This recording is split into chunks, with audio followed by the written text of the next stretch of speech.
যে গলির ভেতর আপনারা অনেক খাবারের দোকান পেয়ে যাবেন, পিজারাও পেয়ে যাবেন এখানে। এরকম পিজারাও আছে।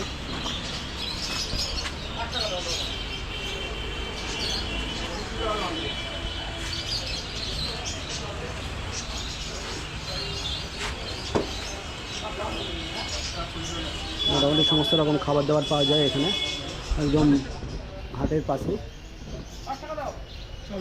হুম,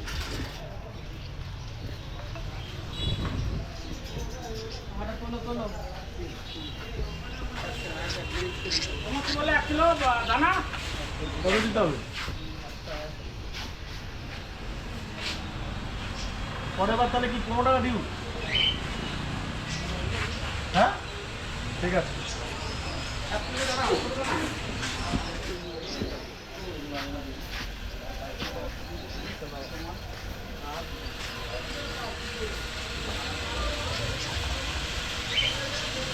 যখন কম হয় কম নিয়ে করার নেই।